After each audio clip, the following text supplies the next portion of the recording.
Uma profecia condenou 2 irmãos à destruição mútua.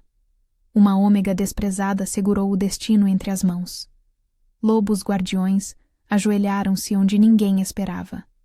Segredos de sangue e poder vieram à tona. E um reino inteiro precisou reaprender o significado de escolha. Prepare-se, porque essa história vai mostrar que até o destino escrito em pedra pode ser reescrito quando alguém ousa sentir mais fundo do que todos acreditavam possível. Se você está gostando dessa história, não esquece de se inscrever no canal e ativar o sininho para não perder nenhuma narrativa emocionante como essa. A neve caía sobre Arvelorn naquela noite, como se o próprio céu lamentasse o nascimento que estava por vir.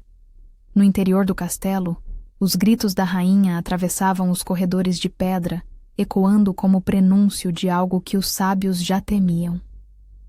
Quando os gêmeos finalmente vieram ao mundo, sob a lua vermelha que manchava o horizonte, o silêncio que se seguiu foi mais pesado que qualquer choro. O rei Edrion, monarca de séculos de vida e de batalhas que marcaram sua alma tanto quanto seu corpo, segurou os 2 filhos nos braços e sentiu o peso das palavras gravadas no templo da lua.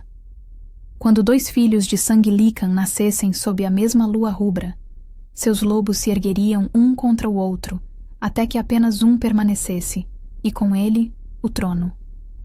Cael, o primogênito por minutos escassos, abriu os olhos primeiro, e todos viram neles a calma estranha de quem já nascera sabendo que precisaria controlar cada impulso.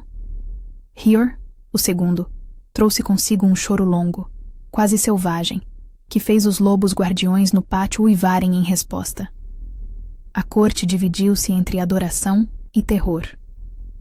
O Conselho Real, composto por anciãos que carregavam mais medo que sabedoria, decretou que os irmãos seriam moldados de formas opostas para impedir a profecia. Cael aprenderia a disciplina absoluta, a nunca ceder ao instinto. Hyor seria ensinado a aceitar sua condição de sombra, a jamais desafiar o irmão. Os anos passaram como lâminas afiadas. Cael cresceu sob olhares de expectativa esmagadora, treinado para ser o escudo perfeito do reino, mas cada vitória sua carregava o gosto amargo do medo de que um dia perdesse o controle e provasse que a profecia sempre estivera certa. Ele aprendeu a nunca sorrir demais, a nunca demonstrar raiva, a manter o lobo interior tão preso que, às vezes, sentia como se estivesse sufocando a própria alma. Seu lobo guardião, Sorin, era uma criatura branca e majestosa de olhos âmbar, que obedecia a cada comando com precisão dolorosa, como se também carregasse o peso de não poder falhar. Hyor, por sua vez, cresceu entre sussurros de que seu nascimento fora um erro dos deuses. Cada vez que demonstrava talento ou coragem, era contido, como se qualquer luz sua ameaçasse o equilíbrio frágil que todos tentavam manter. Ele passou a infância ouvindo que era perigoso, que precisava ser vigiado, que jamais poderia igualar-se ao irmão. Seu lobo, Varrock, era cinzento escuro e de temperamento inquieto, reagindo com hostilidade a qualquer ameaça percebida, recusando-se a entrar no castelo em certas luas, como se protestasse contra a injustiça de sua própria existência. Os conselheiros viam nisso a confirmação de seus medos, e a distância entre os irmãos se tornava um abismo a cada dia. Longe dali, em uma aldeia esquecida pelas rotas principais do reino, Lyanna crescia sob outro tipo de maldição. Nascida ômega em uma comunidade que via essa condição como marca de fragilidade perigosa, ela aprendeu desde cedo a se esconder, a ocupar os espaços que ninguém mais queria. Ômegas, diziam os supersticiosos. Sentiam demais, captavam os instintos alheios com facilidade excessiva, e por isso eram considerados pontos de ruptura, capazes de desestabilizar matilhas inteiras, apenas por existirem. Lyanna foi afastada das celebrações, das reuniões, de qualquer lugar onde houvesse aglomeração de pessoas com sangue Lícan. Entregaram-lhe o cuidado dos animais da aldeia, e foi entre cavalos, ovelhas e cães de guarda que ela descobriu seu verdadeiro dom. Não apenas acalmava as criaturas, mas compreendia o que sentiam com uma clareza que a assustava. Quando os lobos guardiões de Arvelorn começaram a manifestar sinais de instabilidade, refletindo a tensão crescente entre os príncipes, O rei precisou de alguém capaz de interpretar o comportamento das feras.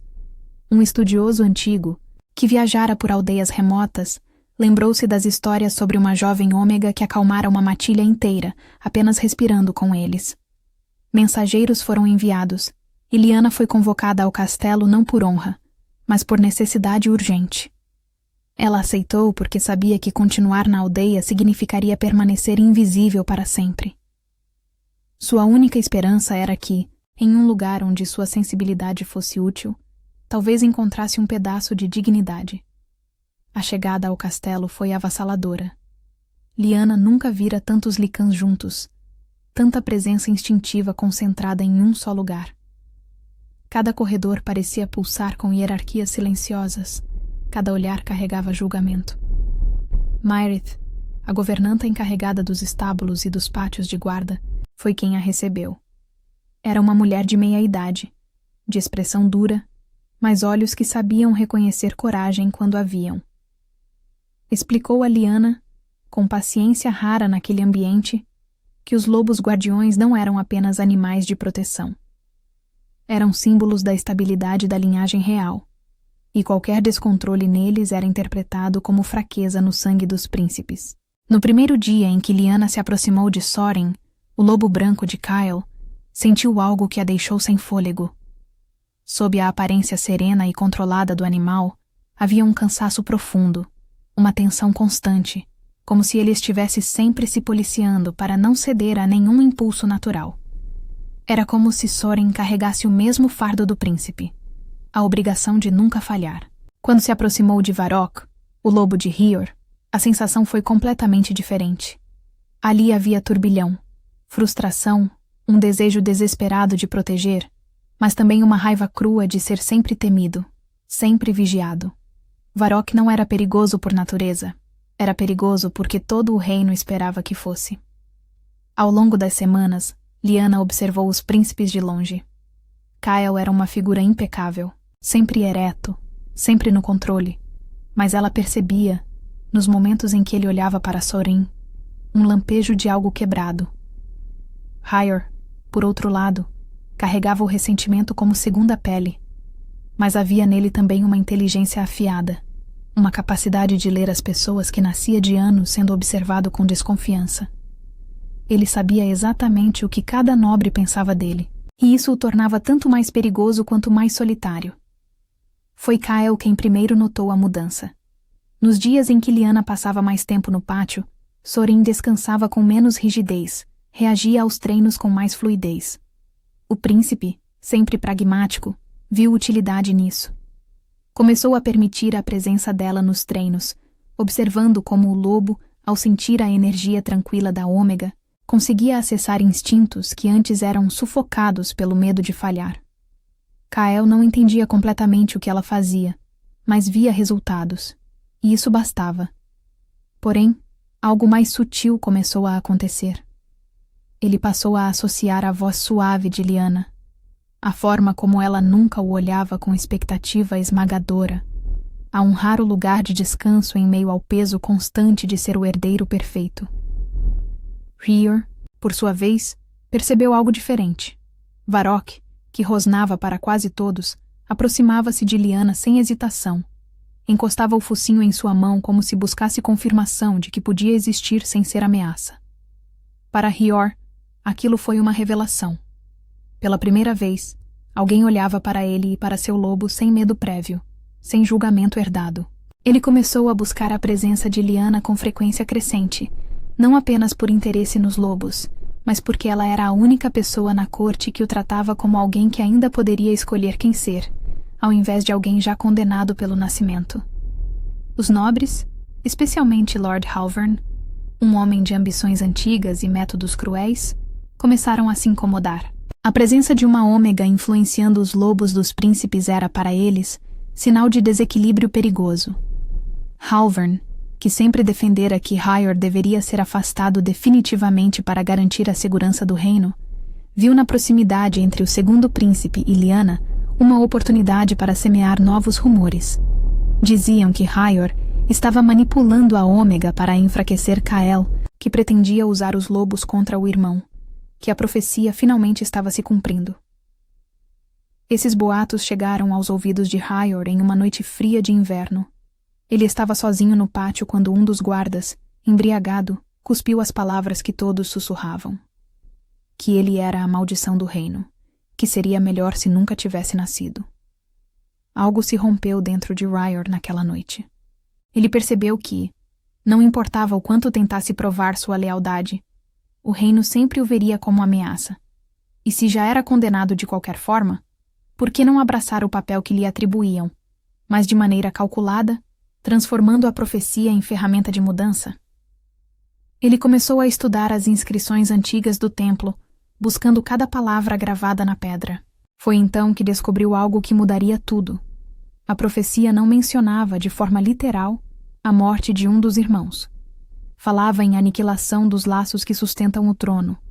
Para Hyor, isso significava que, se ele conseguisse romper o vínculo entre Kael e Soren, o herdeiro perderia o símbolo central de sua legitimidade. O reino seria forçado a buscar outra solução, e ele poderia se apresentar como alternativa viável. Mas para isso, precisava de alguém capaz de alterar os vínculos entre príncipes e lobos. Lyanna. Ele começou a se aproximar dela com intenção clara, embora disfarçada de curiosidade genuína. Conversavam sobre os lobos, sobre como os animais refletiam os sentimentos dos humanos, sobre o peso de carregar responsabilidades que não escolheram. Lyanna, que enxergava em Hyor alguém marcado pela mesma exclusão que ela, sentia-se cada vez mais dividida. Havia algo de verdadeiro na dor dele, mas também algo de perigoso na forma como sua ambição começava a se alimentar daquela dor. Os meses seguintes foram marcados por transformações sutis que poucos percebiam, mas que alteravam profundamente o equilíbrio do reino. Kael, acostumado a treinar sozinho, começou a buscar a presença de Lyanna, não apenas durante os momentos com Soren, mas também nas madrugadas quando o peso do futuro o impedia de dormir. Ela o encontrava nos jardins, observando as estrelas, e não dizia nada. Apenas sentava ao seu lado até que ele começasse a falar. Foram nessas conversas que Kael confessou algo que jamais revelara a ninguém. Tinha medo não de falhar como rei, mas de se tornar tão rígido quanto as expectativas que o cercavam, de perder a capacidade de sentir qualquer coisa que não fosse dever. Lyanna ouvia sem julgamento, e às vezes respondia com histórias simples da aldeia, sobre como os animais ensinavam que força e vulnerabilidade não eram opostos, mas complementos necessários. Hyor, observando de longe essas aproximações, sentia crescer dentro de si uma mistura contraditória de inveja e reconhecimento. Ele percebia que Kael estava mudando, que a rigidez do irmão começava a ceder, e isso o confrontava com a possibilidade de que talvez o herdeiro não fosse o problema, mas o sistema que os forçara a serem inimigos desde o nascimento. Ainda assim, a dor acumulada por anos de humilhação não desaparecia facilmente. Em suas conversas com Lyanna, Hyor começou a revelar camadas mais profundas de sua história. Como aos 7 anos, ouvira um conselheiro sugerir ao pai que o exilasse para evitar riscos. Como aos 12, fora impedido de participar de uma cerimônia importante, porque sua presença poderia causar inquietação. Como cada conquista sua era diminuída, cada erro ampliado, cada gesto interpretado sob a lente da profecia. Lyanna absorvia essas histórias com o coração partido. Ela via em Hyor não apenas um príncipe ressentido, mas uma criança que crescera sendo tratada como ameaça, exatamente como ela. A conexão entre ambos se aprofundava, mas não no sentido romântico que Hyor inicialmente imaginara. Era algo mais visceral. O reconhecimento mútuo de quem conhece a dor de ser definido por algo que não controlava. E foi essa conexão que tornou ainda mais difícil o que Hyor estava prestes a pedir dela. Mairead, que observava tudo com a sabedoria de quem vivera décadas na corte, procurou Lyanna uma noite. Sentaram-se na cozinha, onde o cheiro de pão fresco preenchia o silêncio inicial. A governanta não fez rodeios. Sabia que Hyor estava planejando algo para a cerimônia de afirmação, e sabia também que Lyanna seria a peça central desse plano. Alertou a jovem de que poder era sedutor, especialmente quando disfarçado de justiça. mas que qualquer mudança imposta pela força, mesmo que bem intencionada, seria apenas outra forma de violência. Mairit contou então sua própria história. Fora na juventude, conselheira de uma rainha que tentara reformar o reino por meio de golpes sutis e manipulações, acreditando estar salvando o povo. O resultado fora uma guerra civil que custara milhares de vidas, e ao final, as reformas desejadas nunca se concretizaram porque foram impostas, não aceitas. Lyanna passou noites em claro depois dessa conversa. Caminhava pelos corredores do castelo quando todos dormiam, sentindo o peso das escolhas que se aproximavam. Sorin e Varrock pareciam também inquietos, como se captassem a tensão no ar. Uma noite, encontrou Kael também insone, e pela primeira vez, foi ele quem falou sobre Hyor sem amargura. Confessou que, quando crianças, antes que o conselho os separasse definitivamente, eles costumavam brincar juntos nas florestas próximas ao castelo. Hyor sempre fora o mais ousado, o que inventava as melhores histórias, o que não tinha medo de desafiar os guardas. Kael admirava aquilo, mas desde muito cedo aprendeu que admirar o irmão era considerado fraqueza. Com o tempo, sufocou não apenas a raiva, mas também o afeto, até que restasse apenas o vazio cuidadosamente controlado que todos esperavam ver. Aquela confissão mudou algo em Lyanna. Ela percebeu que a profecia não destruíra apenas Hyor, mas ambos os irmãos de formas diferentes. Kael perdera a capacidade de se conectar genuinamente com alguém, aprisionado em um papel que não permitia nuances. Hyor perdera a inocência de acreditar que poderia ser visto por quem realmente era. E o reino inteiro, ao perpetuar essa dinâmica, pagava o preço com a tensão constante, os rumores, as intrigas que envenenavam cada decisão política. Foi nesse contexto que as convocações do conselho se intensificaram. A cerimônia de afirmação de Kael como herdeiro oficial diante do povo de Arvelorn foi marcada para a próxima lua cheia. Segundo a tradição, os lobos guardiões deveriam se ajoelhar apenas perante o príncipe destinado a governar. Qualquer desvio seria interpretado como sinal da vontade divina e mudaria permanentemente a ordem de sucessão. O conselho, liderado por Lord Halvern, via aquela cerimônia como oportunidade perfeita para consolidar o poder de Kael e, ao mesmo tempo, criar justificativa definitiva para exilar Hyor. Halvern, em reuniões privadas com outros nobres, já sugeria que, se Varrock se recusasse a se ajoelhar ou mostrasse agressividade durante a cerimônia, seria prova suficiente de que o segundo príncipe representava perigo inaceitável. Hyor descobriu esses planos por meio de um servo leal, e foi então que tomou sua decisão. Procurou Lyanna às vésperas da celebração, no pátio onde ela costumava acalmar os lobos ao anoitecer. Falou com uma honestidade crua que ela nunca ouvira antes. Disse que sabia que o que estava prestes a pedir era manipulação, mas que via naquele momento a única chance de mudar um sistema que esmagava pessoas como eles. Argumentou que Kael, mesmo sem querer, representava a continuidade de uma ordem que mantinha ômegas escondidos, segundogênitos vigiados, qualquer um que fugisse do padrão na margem. Se ela o ajudasse a virar o jogo durante a cerimônia, usando seu dom para enfraquecer o vínculo de Kael com Sorin e fortalecer o dele com Varrock, poderiam juntos construir um reino onde nascimento não determinasse destino. Não foi uma sedução simples. Hyor não mentiu sobre suas intenções. Não prometeu utopias impossíveis. Falou como alguém que lutara a vida inteira para não se afogar no ressentimento e que via naquele momento a última oportunidade de transformar dor em mudança concreta. Lyanna ouviu tudo com o coração partido, porque entendia cada palavra, sentia a verdade na dor dele, mas também percebia o perigo. Sua motivação sempre fora evitar destruição e sofrimento, e a ideia de interferir nos laços dos lobos, para favorecer um lado, parecia traição à própria essência do que significava ser ômega. Ao mesmo tempo, o reino, tal como estava, mantinha muitos como ela na invisibilidade eterna. Ela passou as noites seguintes em agonia silenciosa. Procurou Mairit novamente, que a ouviu com paciência infinita antes de dizer: a questão não é se você deve escolher Kael ou Hyor. A questão é se você deve escolher do jeito que eles esperam que você escolha. Aquelas palavras ecoaram na mente de Lyanna como um sino tocando no vazio.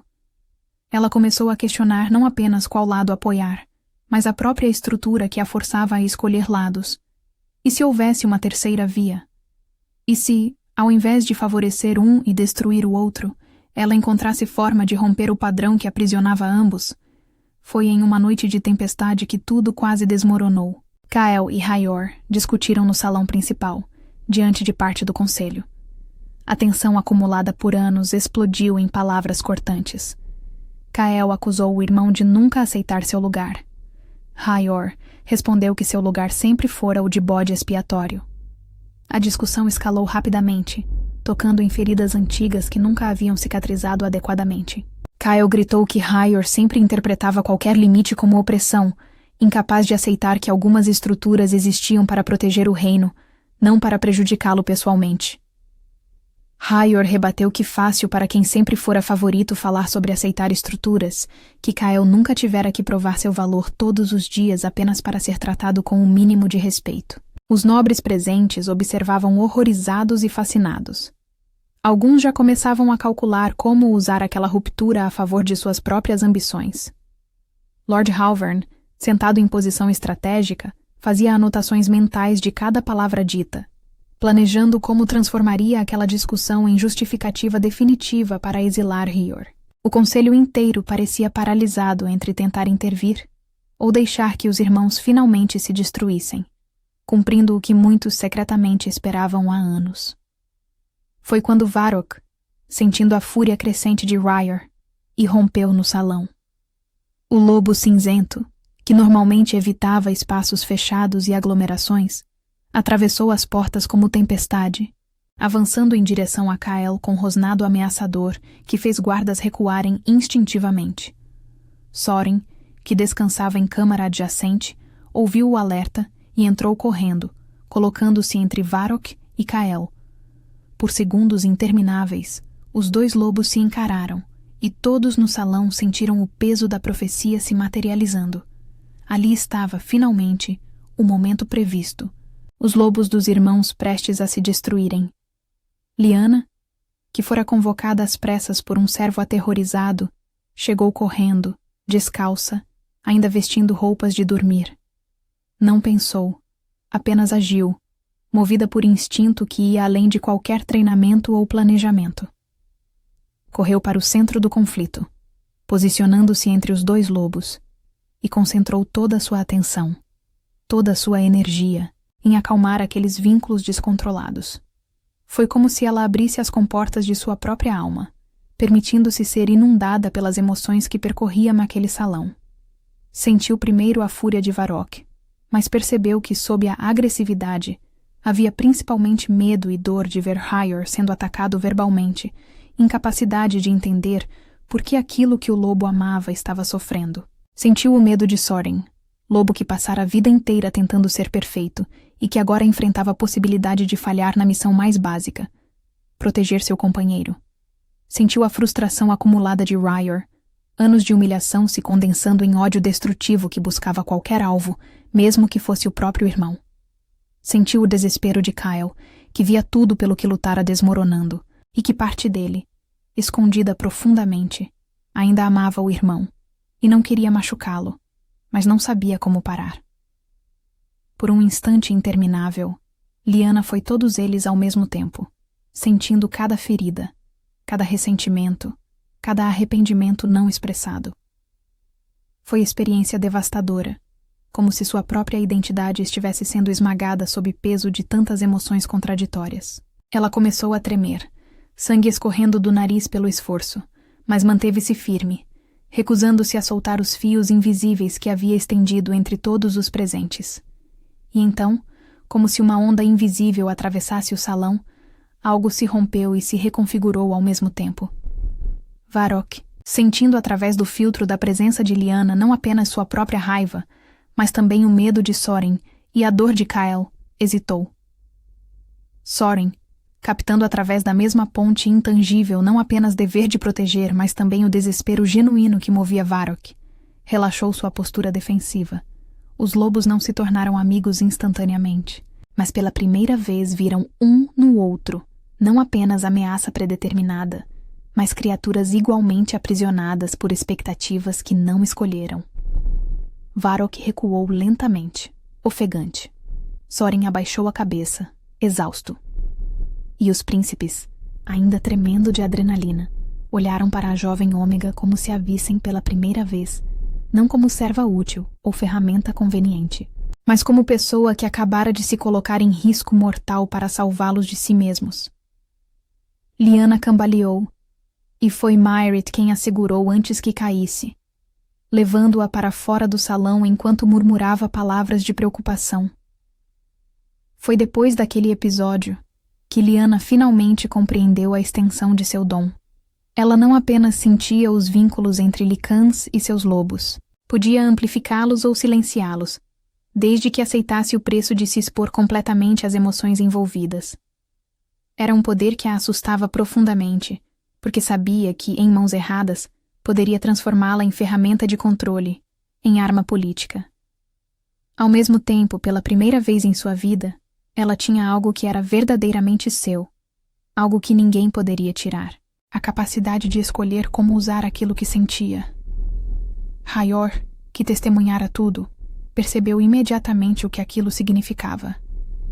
Se Lyanna podia influenciar os laços, então ela poderia, em teoria, enfraquecer o vínculo de Kyle com Soren durante a cerimônia de afirmação do herdeiro que se aproximava. Os lobos deveriam se ajoelhar apenas diante do príncipe destinado a governar. Qualquer desvio seria interpretado como vontade divina. Hyor viu ali sua chance de mudar o destino não apenas dele, mas de todos os que, como ele, viviam à margem das expectativas do reino. Chegou o dia da cerimônia. O pátio central do castelo estava repleto de nobres, soldados, povo.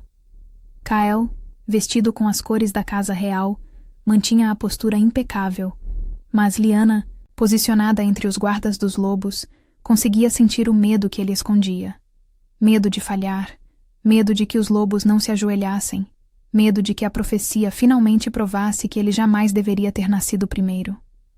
Hyor, ao lado do irmão, carregava uma mistura de esperança e desespero, acreditando que aquele era seu único momento de mudar o curso de sua vida.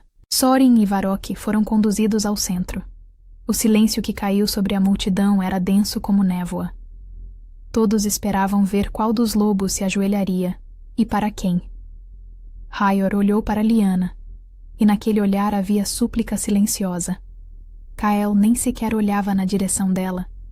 Estava focado nos lobos, tentando manter o controle até o último segundo.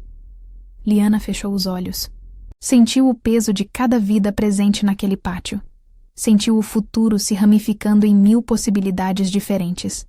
E então compreendeu, com clareza absoluta, o que a profecia realmente significava. Não era sobre qual irmão destruiria o outro. Era sobre como o reino insistia em colocar todo o peso do destino sobre poucos, empurrando-os à ruína. Se ela escolhesse um em detrimento do outro, estaria apenas perpetuando o mesmo ciclo de exclusão e violência. Mas se recusasse a escolher, se ousasse criar uma terceira via, concentrou-se como nunca antes. Aceitou em si mesma não apenas as emoções de um príncipe, mas de ambos. Sentiu a dor de Kyle, a fúria de Hyor, o cansaço de Soren, a frustração de Varrock. E ao invés de silenciar ou amplificar um vínculo específico, fez algo que ninguém esperava. Alinhou as pulsões de proteção de ambos os lobos, fazendo com que reconhecessem um no outro, não inimigos, mas reflexos da mesma dor.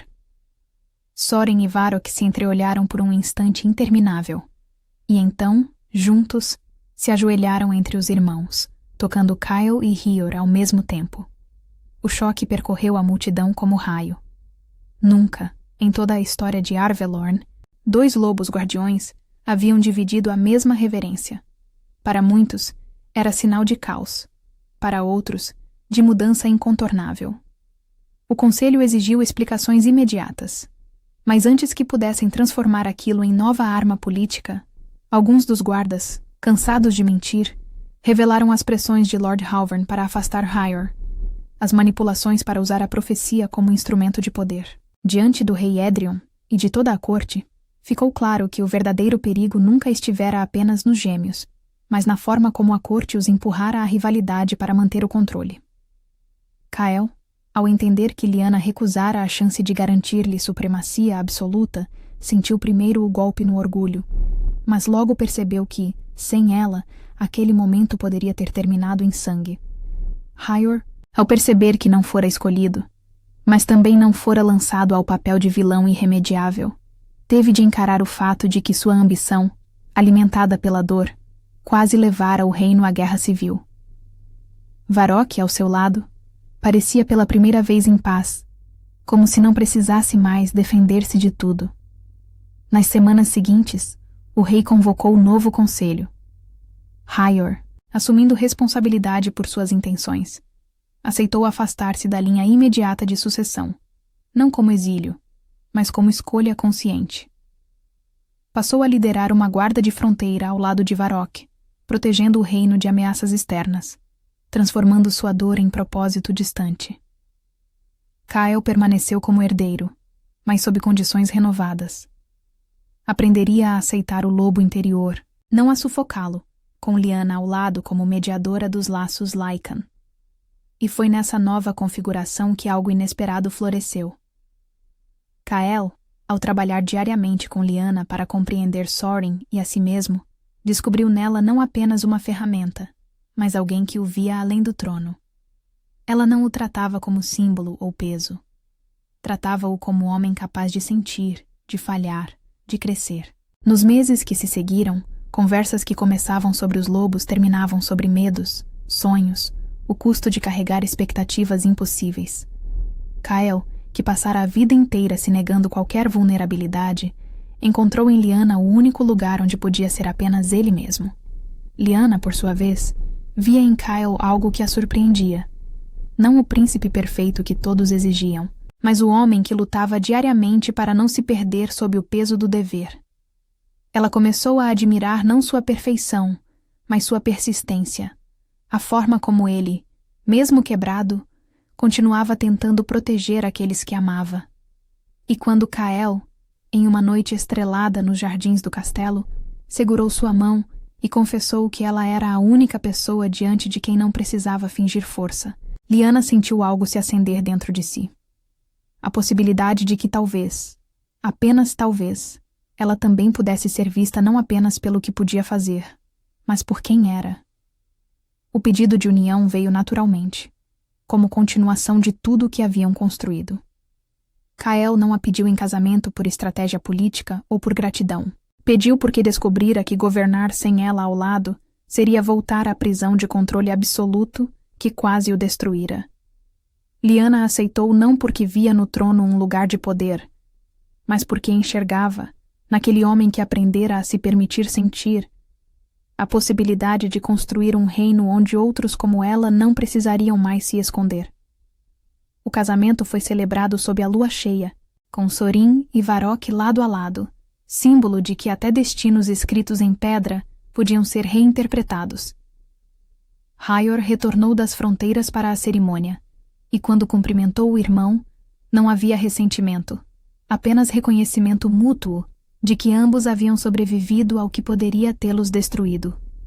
Ele desejou felicidades genuínas a Lyanna, porque sabia que ela salvara não apenas Kael, mas a ele também, ao recusar transformá-los em peças de um jogo que ninguém venceria. Lyanna tornou-se rainha, mas não no sentido tradicional. Exigiu, como condição para aceitar a coroa, que leis fossem reformadas, ômegas não seriam mais isolados, segundogênitos não seriam mais tratados como ameaças, e o conselho incluiria vozes de regiões antes ignoradas. Édrion, cansado de ver sofrimento repetir-se ao longo de sua longa vida, aceitou essas mudanças como parte da nova leitura da profecia. A transição não foi simples. Muitos nobres, especialmente aqueles que haviam se beneficiado do antigo sistema, resistiram ferozmente.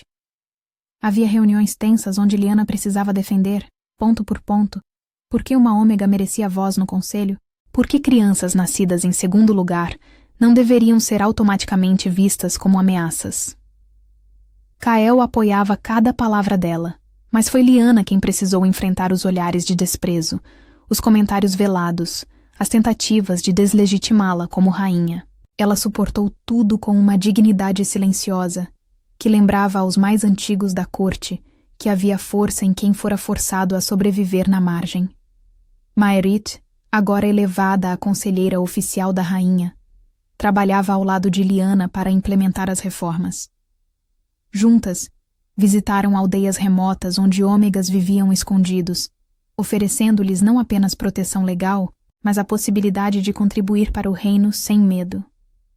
Algumas dessas pessoas tinham dons semelhantes ao de Lyanna, capacidade de acalmar animais, de sentir mudanças no clima, de mediar conflitos entre famílias, talentos que antes eram desperdiçados por puro preconceito.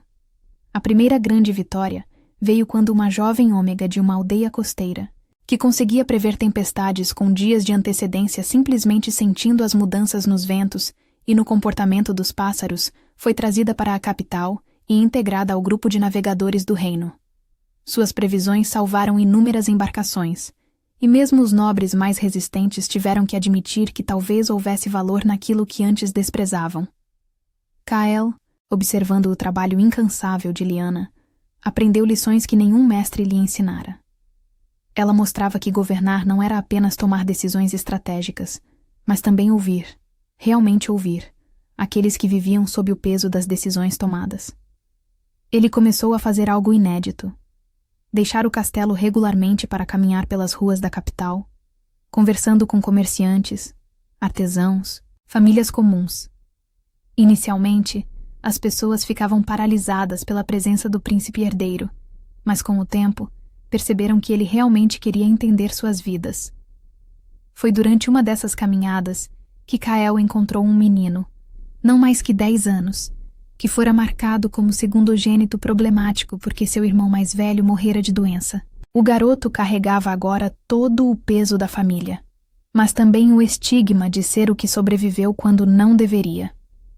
Kael viu em seus olhos o mesmo desespero que reconhecia em R'hllor, e naquele momento compreendeu, de forma visceral, o quanto a rigidez das tradições destroçava vidas inocentes. Voltou ao castelo determinado a acelerar as reformas, mesmo que isso significasse enfrentar resistência ainda maior. O reino resistiu, como reinos sempre resistem, mas a presença de Lyanna ao lado de Kael, mediando não apenas lobos, mas conflitos entre nobres e povo, provou que a transformação era possível. Ela desenvolveu um método único. Ao invés de impor mudanças de cima para baixo, criava espaços onde pessoas de diferentes origens podiam se reunir e discutir suas necessidades. Foram nesses encontros que soluções reais começaram a surgir, nascidas não da autoridade real, mas da colaboração entre quem vivia os problemas e quem tinha recursos para ajudar a resolvê-los. Sorin e Varrock, agora permanentemente juntos nos pátios do castelo, tornaram-se símbolo vivo dessas mudanças. Crianças vinham visitá-los, ouvindo histórias sobre como 2 lobos destinados à rivalidade aprenderam a descansar lado a lado. Os guardas mais jovens, ao observarem os animais, começaram a questionar outras tradições que pareciam imutáveis. Se até mesmo uma profecia gravada em pedra podia ser reinterpretada, o que mais poderia ser mudado? Kael, como rei ao lado de Lyanna, aprendeu a governar não apenas com disciplina, mas com empatia. Ele consultava-a em decisões difíceis, não porque ela tivesse respostas prontas, mas porque ela o ajudava a enxergar além das expectativas impostas. Nos primeiros anos de seu reinado oficial, após a morte de Edrion, Kael enfrentou desafios que o teriam destruído na juventude. Houve seca severa que ameaçou colheitas, conflitos de fronteira que exigiam decisões rápidas, epidemia que se espalhou por aldeias do sul. Em cada crise, ele podia ter regredido aos velhos hábitos de controle rígido e distanciamento emocional.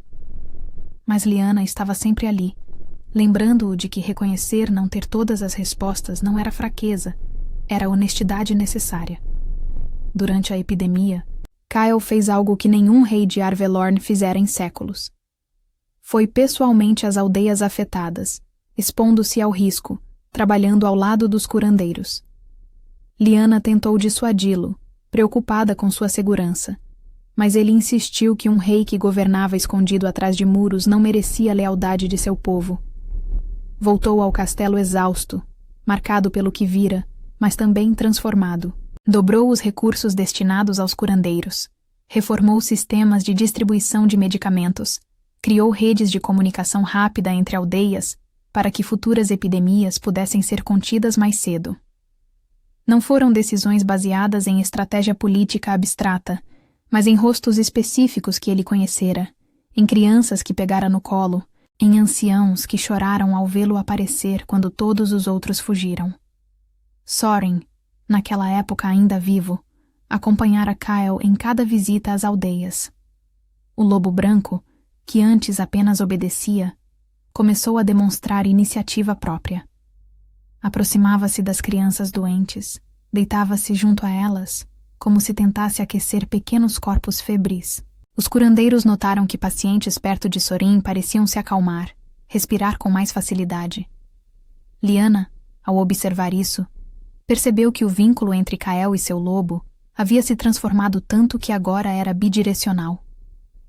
Não apenas Sorin refletia Kyle, mas Kyle absorvia algo da compaixão instintiva do animal. Era prova de que, quando vínculos eram cultivados com respeito mútuo, ao invés de dominação, ambos os lados cresciam. As reformas de Lyanna e Kyle não se limitaram a questões de ômegas e segundogênitos. Eles perceberam que muitos dos problemas do reino nasciam de sistemas que concentravam poder e recursos em poucas mãos. Começaram, cautelosamente, a redistribuir terras que estavam abandonadas nas mãos de nobres antigos, oferecendo-as a famílias que realmente trabalhariam nelas. Criaram fundos para que artesãos talentosos pudessem desenvolver seus ofícios sem depender de patronos caprichosos. Estabeleceram cortes regionais onde disputas podiam ser resolvidas localmente, sem que pessoas pobres precisassem viajar semanas até a capital apenas para serem ouvidas. Cada mudança encontrou resistência.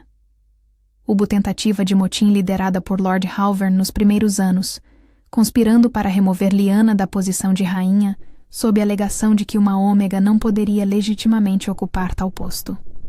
A conspiração foi descoberta não pelos espiões do rei, mas por servos leais que, pela primeira vez, sentiam que tinham rainha que os via como pessoas, não como peças descartáveis. Halvern foi exilado, e seus aliados mais próximos perderam títulos e terras. Kyle queria a execução, mas Lyanna argumentou que responder violência com violência apenas perpetuava ciclos. O exílio era suficiente.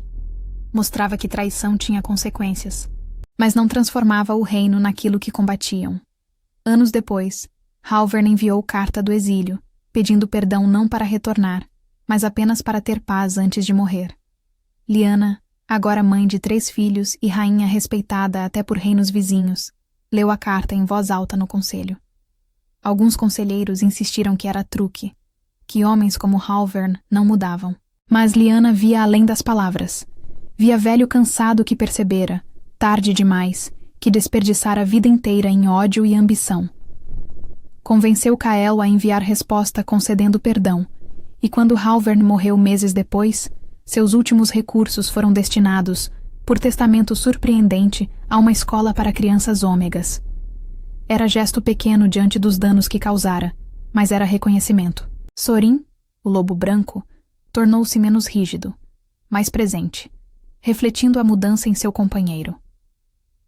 Nos anos seguintes, Arvelorn prosperou, não porque deixara de ter problemas, mas porque passara a enfrentá-los de forma diferente. Comerciantes de reinos vizinhos comentavam sobre a mudança. Não era reino mais rico ou mais poderoso militarmente, mas era lugar onde pessoas pareciam caminhar com menos medo nos olhos, onde crianças brincavam nas ruas sem serem constantemente vigiadas ou repreendidas, onde até mesmo servos às vezes riam abertamente na presença de nobres. Era algo intangível, mas real, mudança na textura da vida cotidiana que não podia ser medida em ouro ou território, mas que fazia diferença profunda para quem vivia ali. Lyanna e Kyle tiveram filhos. E quando o primeiro nasceu, não houve medo de profecias. A criança, uma menina de olhos curiosos que herdara a sensibilidade da mãe e a determinação do pai, cresceu sabendo que podia ser forte e vulnerável, que podia governar com justiça e sentir profundamente.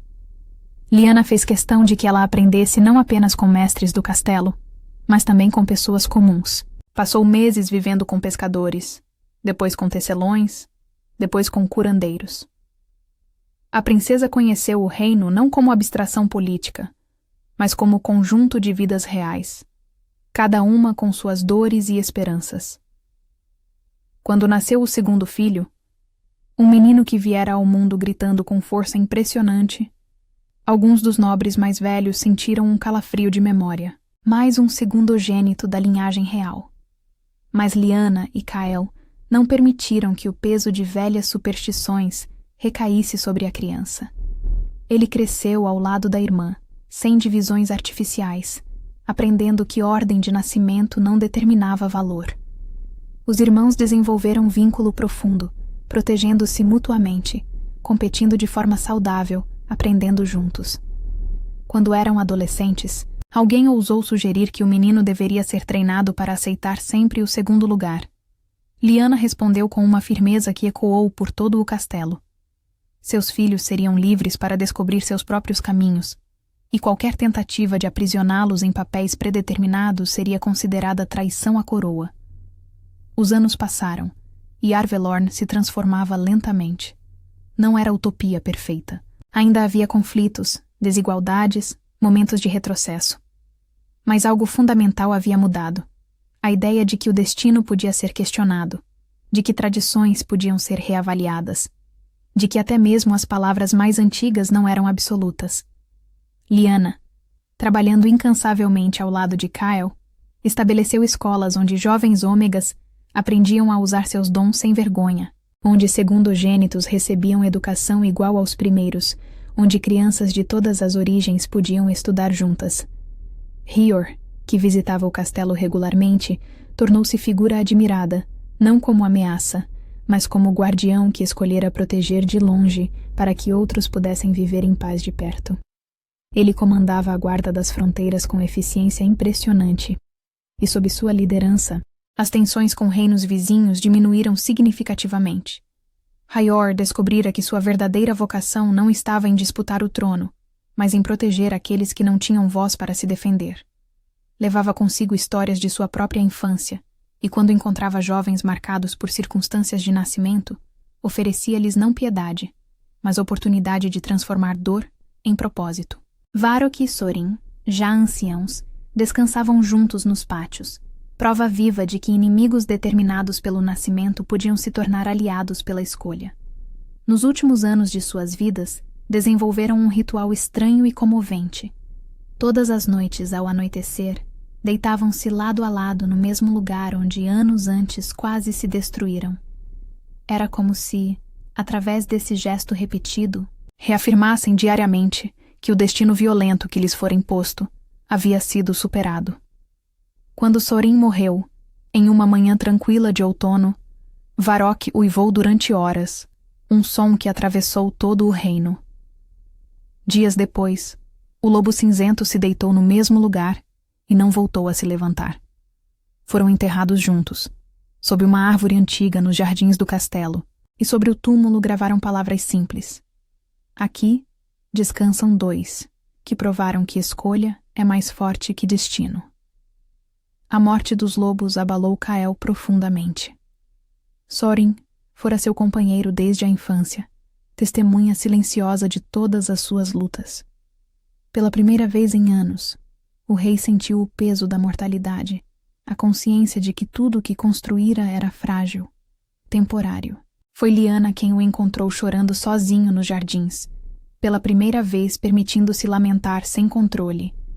Ela não disse nada, apenas segurou sua mão e chorou com ele, porque também perdera algo precioso, os animais que a ajudaram a entender seu próprio poder. Mas a morte dos lobos trouxe também renovação. Os filhos de Kael e Lyanna, já adultos, desenvolveram vínculos com novos lobos guardiões, e esses animais eram diferentes. menos dominados por instintos de hierarquia, mais equilibrados em seu relacionamento com os humanos. Refletiam, talvez, a mudança que ocorrera no próprio reino. A filha mais velha, em particular, descobriu que seu lobo guardião era fêmea, quebrando mais uma tradição antiga que determinava que apenas machos poderiam ser guardiões da linhagem real. Quando alguns nobres protestaram, Lyanna simplesmente apontou que a profecia original falava de lobos, não de machos, e que talvez estivessem descobrindo significados mais profundos somente agora que paravam de presumir saber todas as respostas. A profecia nunca foi apagada do templo. Permaneceu gravada, mas cercada de novas inscrições contando como uma ômega, ao recusar escolher entre lados previamente definidos, mudara o curso de um destino que parecia inquebrável. Lyanna, agora rainha respeitada, às vezes voltava ao templo sozinha, lendo aquelas palavras antigas. Não sentia orgulho, apenas um alívio silencioso de que, quando todos esperavam que escolhesse a destruição de um para salvar o outro, ela ousara criar um caminho onde ambos pudessem sobreviver. Em uma dessas visitas, anos depois da cerimônia que mudara tudo, Lyanna encontrou uma jovem sentada diante da profecia gravada. A garota não percebeu a presença da rainha inicialmente, absorta demais lendo e relendo as palavras na pedra. Quando finalmente notou Lyanna, levantou-se rapidamente, assustada, mas a rainha fez sinal para que se sentasse novamente. Perguntou por que a jovem estava ali, e a resposta veio carregada de lágrimas. Ela era segundogênita de uma família de comerciantes, e seu irmão mais velho, o herdeiro preferido, morrera em acidente. Agora, todos a olhavam com mistura de alívio e culpa, como se ela devesse carregar o peso de ter sobrevivido quando não era esperada. Lyanna sentou-se ao lado da jovem e começou a contar sua própria história, não a versão oficial que todos conheciam, mas os detalhes íntimos. O medo que sentira ao chegar ao castelo, a certeza de que seria apenas ferramenta descartável, as noites em claro questionando se tinha direito de existir ocupando espaço, contou sobre Hir, sobre como via nele espelho de sua própria dor, e sobre a tentação quase irresistível de usar poder recém-descoberto para mudar hierarquias pela força. A jovem ouvia com olhos arregalados, mal acreditando que a rainha, figura de autoridade absoluta, já se sentira tão perdida e assustada quanto ela. Quando terminou, Lyanna disse algo que ficaria gravado na memória da garota para sempre. Seu valor não vem de ter sido escolhida primeiro, ou de ter sobrevivido quando o outro morreu. Seu valor vem de quem você escolhe ser com o tempo que tem, das mãos que decide segurar, das dores que transforma em pontes ao invés de muros. Anos depois, aquela jovem se tornaria uma das conselheiras mais importantes do reino, especializada em mediar conflitos entre famílias, e sempre carregaria consigo as palavras da rainha como lembrança de que ninguém está condenado pela própria origem. Kael, ao envelhecer ao lado de Lyanna, desenvolveu o costume de caminhar pelos jardins do castelo ao amanhecer, momento em que o reino ainda dormia, e ele podia permitir-se apenas existir sem peso da coroa. Foi em uma dessas caminhadas que encontrou Hyor, que viera visitar sem avisar. Os irmãos não se viam há meses, ocupados com responsabilidades diferentes, mas quando se encontraram naquela manhã, algo de antigo e profundo emergiu. Sentaram-se juntos sob a árvore onde Sorin e Varrock estavam enterrados, e pela primeira vez em décadas, falaram verdadeiramente sobre o que significava ser gêmeos criados para se destruir.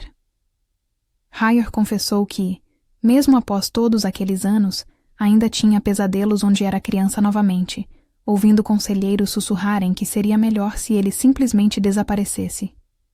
Kael, por sua vez, admitiu que às vezes sentia como se tivesse perdido parte da própria humanidade nos anos de disciplina brutal, e que demorou décadas para reaprender a sentir sem medo.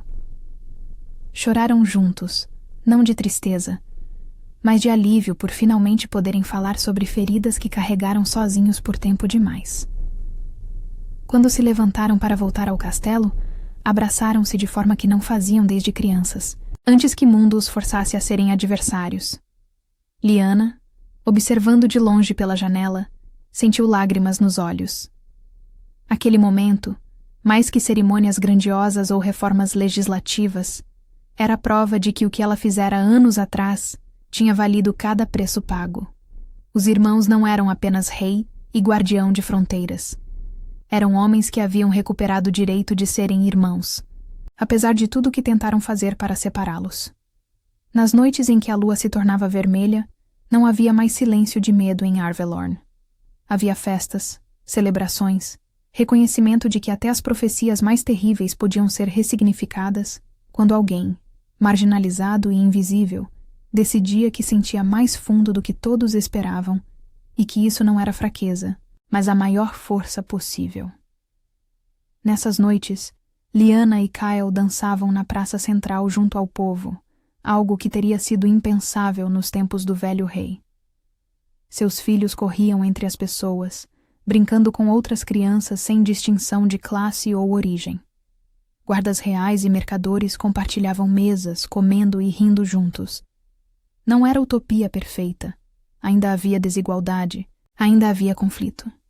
Mas era reino onde mudança não era mais considerada impossível, onde pessoas podiam questionar tradições sem serem punidas, onde até mesmo profecia gravada em pedra tinha sido reinterpretada.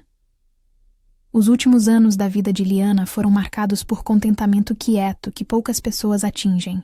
Ela via netas e netos crescendo em reino diferente daquele que conhecera na juventude. Via ômegas ocupando posições de autoridade sem vergonha, segundogênitos prosperando em carreiras escolhidas por mérito e não por acidente de nascimento. Via Kyle, agora rei ancião, ainda consultando-a em decisões importantes, ainda segurando sua mão nas noites frias, ainda agradecendo silenciosamente por ela ter aparecido quando ele mais precisava, mesmo sem saber. Quando Lyanna adoeceu, todo o reino pareceu segurar a respiração. Curandeiros vieram de todas as províncias, oferecendo tratamentos, mas alguns males simplesmente vêm com os anos vividos intensamente. Kyle raramente saía do quarto onde ela repousava, e Hyor voltou das fronteiras para ficar ao lado de ambos. Nos últimos dias, Lyanna pediu que a levassem ao templo uma última vez. Queriam recusar, dizendo que ela estava fraca demais, mas ela insistiu com firmeza que lembrava a todos por que era rainha. Diante da profecia gravada, cercada pelas inscrições que contavam sua história, Lyanna tocou a pedra fria e sorriu. Disse a Kael e Hyor, que estavam ao seu lado, que não tinha medo de morrer porque sabia que o que haviam construído juntos continuaria. Não porque fossem perfeitos, ou porque tivessem resolvido todos os problemas do reino, mas porque provaram que era possível escolher diferente. E essa simples prova era a semente que continuaria germinando muito depois que ela se fosse. Morreu 3 dias depois, cercada por família, com Kyle segurando uma mão e a filha mais velha segurando a outra. Suas últimas palavras foram simples: continuem escolhendo. O reino inteiro entrou em luto, mas não foi luto de desespero. Foi reconhecimento de que algo precioso havia existido entre eles. Alguém que mudara o curso da história simplesmente por ousar sentir mais profundamente do que parecia seguro. Kyle governou sozinho por mais alguns anos, sempre mantendo vazia a cadeira ao seu lado no conselho, dizendo que ninguém poderia ocupar lugar de Lyanna. Quando chegou sua hora, morreu em paz, sonhando com jardins onde lobos brancos e cinzentos descansavam juntos, onde criança ômega crescia sem medo, onde 2 irmãos que deveriam se destruir em vez disso se salvaram mutuamente. Foi enterrado ao lado de Lyanna, sob céu aberto, como ela havia pedido, para que pudessem sempre sentir ventos que traziam cheiro das estações mudando, lembrando que tudo se transforma, até mesmo destinos que parecem escritos em pedra para a eternidade.